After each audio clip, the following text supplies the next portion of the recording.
Let's my good news. नमस्कार, let's my good news. और good news में मैं हूं आपके साथ महेश सिंह। हैदराबाद में ट्रैफिक पुलिस की पहल से ट्रांसजेंडर लोगों की जिंदगी बदल रही है।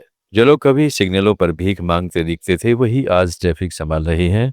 वर्दी ने उन्हें आत्मसम्मान, पहचान और समाज में सम्मान दिया है। जिंदगी का यह बड़ा बदलाव हैदराबाद ट्रैफिक पुलिस की पहल से संभव हुआ, जहां दिसंबर 2024 में 39 ट्रांसजेंडरों को ट्रैफिक असिस्टेंट के तौर पर चुना गया। इस पायलट प्रोजेक्ट को 1 साल से ज्यादा हो चुका है। इन ट्रैफिक असिस्टेंट्स का कहना है कि सबसे बड़ा बदलाव सिर्फ लोगों का व्यवहार नहीं, बल्कि खुद भी भीतर पैदा हुआ आत्मसम्मान और अपनापन है। सड़क पर, पुलिस विभाग के भीतर और अपने घर परिवार में भी अब उन्हें सम्मान मिलने लग गया है। चंद्रायन गुटा ट्रैफिक थाने से जुड़ी 26 वर्षीय स्वाति कहती हैं कि जब गाड़ी ड्राइवर उन्हें मैडम कहकर संबोधित करते हैं तो गर्व महसूस होता है। उन्होंने कहा, वर्दी ने मुझे पहचान दी है। जो लोग पहले मजाक उड़ाते थे, अब सम्मान से बात करते हैं। लोग अब घूर कर नहीं देखते। अब मैं खुद को सामान्य महसूस करती हूँ। स्वाति रोजाना व्यस्त मिधानी जंक्शन पर ट्रैफिक संभालती है। हालांकि उनका सफर आसान नहीं रहा। जेंडर पहचान सामने आने के बाद उन्हें घर छोड़ना पड़ा। मुश्किल हालात में उन्होंने इंटरमीडिएट तक पढ़ाई पूरी की और मुंबई में जेंडर अफर्मिंग सर्जरी करवाई। रोजगार का कोई साधन न होने पर उन्हें भीख मांगनी पड़ी।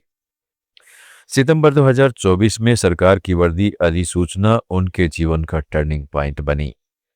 संतोष नगर ट्रैफिक थाने से जुड़ी भानुप्रिया भी कुछ ऐसी ही कहानी बताती है। करीमनगर की रहने वाली भानुप्रिया डर के चलते घर छोड़कर हैदराबाद आ गई।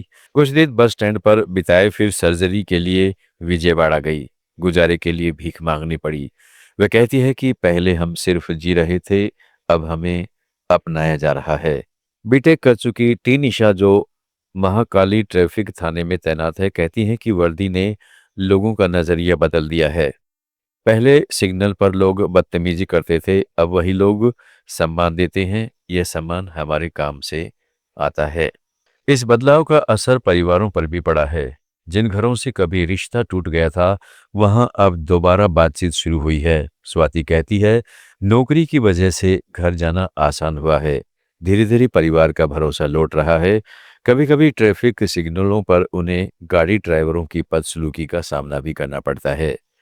निशा और भानुप्रिया बताती हैं कि चालान काटने या फोटो लेने पर कुछ लोग ताने मारते हैं या धमकाते हैं। हालांकि वरिष्ठ अधिकारी ऐसे मामलों में तुरंत हस्तक्षेप करते हैं। चंपापेट सिग्नल के पास पान दुकान चलाने वाले फुल्ला रेड्डी कहते हैं कि शुरुआत में थोड़ा अलग लगा, लेकिन अब बिल्कुल सामान्य है। वे मजबूती से ड्यूटी करते हैं और लोग उनकी बात मानते हैं। वर्दी बहुत फर्क डालती है। पुलिस अधिकारियों के अनुसार शुरुआती दौर में स्वास्थ्य कारणों से कुछ ट्रैफिक असिस्टेंट्स की अनुपस्थिति रही, लेकिन अब स्थिति बेहतर है।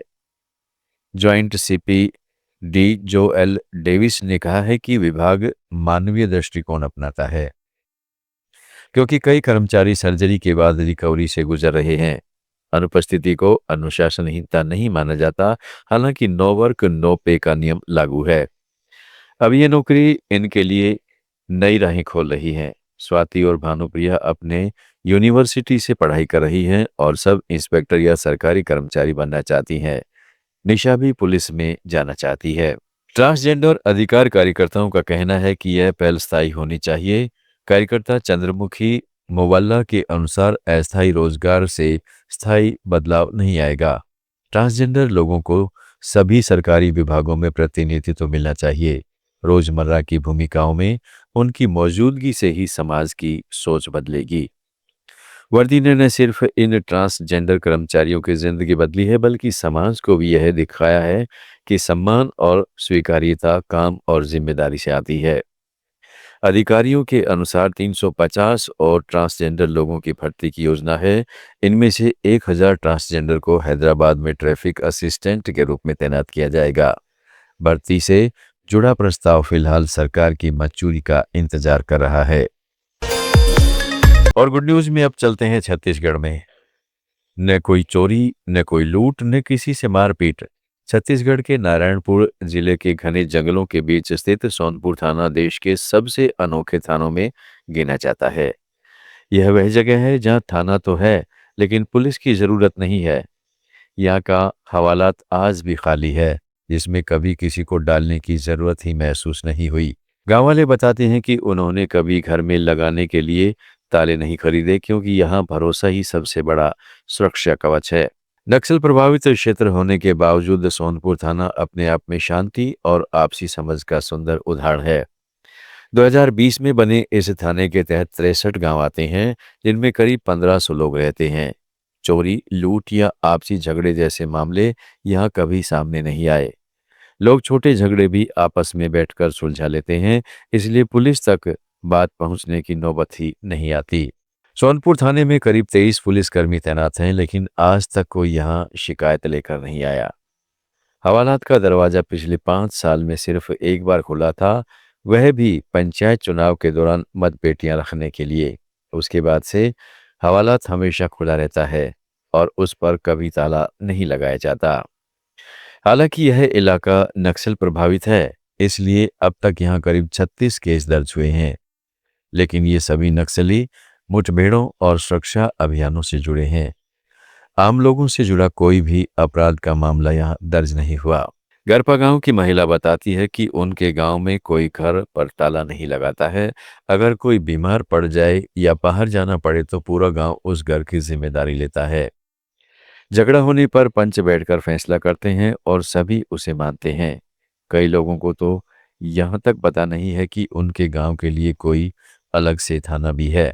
सोनपुर थाना यह दिखाता है कि जब समाज में भरोसा, संवाद और जब आपसी जिम्मेदारी मजबूत होती है तो कानून की सख्ती की जरूरत खुद ब खुद कम हो जाती है। नक्सल प्रभावित जगह में मौजूद यह थाना देश के लिए एक पॉजिटिव मॉडल बनकर सामने आया है। गुड न्यूज में अब चलते हैं उत्तर प्रदेश में। उत्तर प्रदेश के गोंडा जिले के विकास खंड झंझरी स्थित तिवारी पूर्वा गांव की अनीता तिवारी ने यह साबित कर दिया है कि हौसला और मेहनत हो तो मुश्किल हालात भी रास्ता दे देते हैं। घर से शुरू किए गए छोटे से काम को उन्होंने आज आजीविका का मजबूत साधन बना लिया है। मल्टीग्रेन आटे के व्यवसाय से वह न सिर्फ खुद आत्मनिर्भर बनी है, बल्कि अपने बच्चों का भविष्य भी संवार रही है। अनीता तिवारी ने अपने घर में ही चक्की लगाकर मल्टीग्रेन आटा तैयार करना शुरू किया। गेहूं के साथ जवार, बाजरा, मक्का, चना, सोयाबीन और जौ जैसे मोटे अनाजों को मिलाकर वह शुद्ध आटा तैयार करती है। स्वास्थ्य के प्रति बढ़ती जागरूकता के कारण लोग पैक्ड आटे के बजाय घर पर तैयार शुद्ध आटे को प्राथमिकता देने लगे हैं, जिससे उनके उत्पाद की मांग लगातार बढ़ रही है। अनीता तिवारी बताती हैं कि उन्होंने एमए तक पढ़ाई की थी। शादी के बाद वह एक गृहिणी के रूप में जीवन बिता रही थीं। अचानक पति की हत्या हो जाने से उनकी जिंदगी पूरी तरह बदल गई। इस सदमे के कारण वह करीब 2 साल तक सामान्य स्थिति में नहीं रही। जब बच्चों की जिम्मेदारी सामने आई, तब उन्होंने खुद को संभालते हुए कुछ नया करने का फैसला लिया। 3 बेटियों और 1 बेटे की जिम्मेदारी ने अनीता को आगे बढ़ने की ताकत दी। उन्होंने सोचा कि ऐसा काम किया जाए जिससे बच्चों की अच्छी परवरिश हो सके। इसी दौरान मोटे अनाज के व्यवसाय का विचार आया। उन्होंने इस विषय पर रिसर्च की और फिर स्वयं सहायता समूह से जुड़कर अपने आप को साकार करना शुरू किया। अनीता तिवारी बताती हैं कि वह दिव्यांजलि स्वयं सहायता समूह से जुड़ी हैं। समूह से उन्हें शुरुआती पूंजी और मार्गदर्शन मिला। इसी के सहारे उन्होंने मोटे अनाज के आटे का व्यवसाय शुरू किया और धीरे धीरे इसे आगे बढ़ाया। अनीता बताती हैं कि वह बाजार से जवार, बाजरा, रागी, मक्का और चना जैसे अनाज अच्छी क्वालिटी के चुनकर लाती है। इसके बाद अनाज की अच्छी तरह धुलाई की जाती है। धूप में सुखाने के बाद अपने घर में लगी पिसाई मशीन से आटा तैयार किया जाता है। यह मल्टीग्रेन आटा भी बनाया जाता है, जिसकी सबसे ज्यादा मांग रहती है। उन्होंने बताया कि आसपास के मोहल्लों और गांव के लोग भी गेहूं और मोटे अनाज की पिसाई कराने उनके यहाँ आते हैं। इससे उन्हें अतिरिक्त आय होती है। एक तरफ पिसाई का काम और दूसरी ओर आटे की बिक्री से उनकी कमाई में लगातार इजाफा हो रहा है। अनीता तिवारी के यहाँ मल्टीग्रेन आटा, ज्वार का आटा, बाजरा का आटा, रागी का आटा, मक्का का आटा और चना का आटा उपलब्ध रहता है। वह किसी भी तरह की मिलावट नहीं करती। इसी कारण ग्राहक बार बार उन्हीं के आटा खरीदने के लिए आते हैं। अनीता बताती है कि वह रॉ मटेरियल कानपुर और कभी-कभी गोंडा के स्थानीय किसानों से ले लेती है।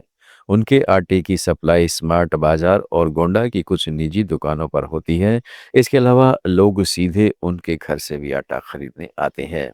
अनीता तिवारी ने बताया है कि उन्होंने यह व्यवसाय स्वयं सहायता समूह से मिले 30,000 रुपये से शुरू किया था। आज उनके इस काम से सालाना करीब 1 से 1.5 लाख रुपए की आय हो रही है। उनकी यह कहानी ग्रामीण महिलाओं के लिए प्रेरणा बन रही है। गुड न्यूज में आज इतना ही। जुड़े रहिएगा लेट्स माइक के साथ। आप सुन रहे थे Let's Mic more than radio. Follow कीजिए हमें हमारे सोशल मीडिया प्लेटफॉर्म्स पर। It's time for news. It's time for more than radio. Presenting the first radio news app Let's Mic. Let's mic